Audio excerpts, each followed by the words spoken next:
शनिवारी मुक्कामी होती माझ्याकडे. होता ना. हा बरे तुम्ही जवळ जेवण बिवून हा येत असतो ते आठवडा 15 दिवसांनी. एवढा नाही जवळ पण हा इथून पारनेर इतकं अंतर मग जवळच आहे. येत असतो. मग जवळच गाडीवर तू गाडीवर गाडीवर म्हणलं हा तो कंपनीतून सुटला की तसंच येतो मग. असं ना. आता त्याचे त्याचे आता जखम गावात परवाचन होतं.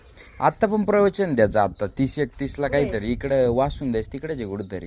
कवा आहे 30-31ला आहे म्हणला मला. असं का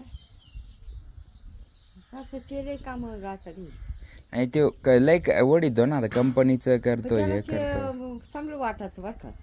आणि ते मनातून करतो ना ते मनातून त्याच्यामुळे मग त्याला ते जमत आहे. असं संस्थेचं करावं का कंपनीचं करावं. संस्थेचं आता त्याचं ते शिक्षण चालू केलं ना त्याने हा त्याच्यामुळं. आता संस्थेचं नाही होणार मग.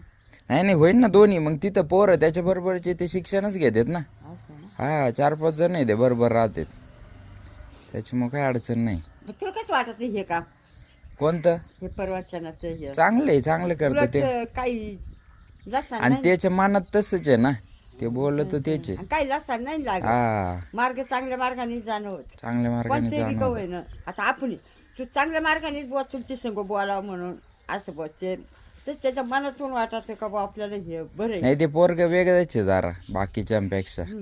ते होतं. त्याच्यामुळे येणारी म्हणला मला किती दिवस थांबणारी मला. रात्रीच झाला माझा फोन इथून जाताना. हा.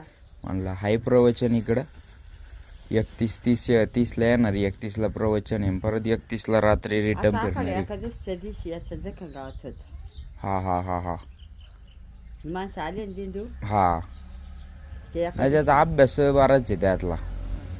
मग म्हणलं होता आपल्या बी बघतो पण त्या टायमाला मग ते 1-2 दिवस झाले त्याचं हे नाही त्याचं काय होतं अवघड होत. ते मध्ये आजारपणातल्या सुट्ट्या गेल्या ना त्याच्या हा आजार त्याच्यामुळे विषय झाला सगळा.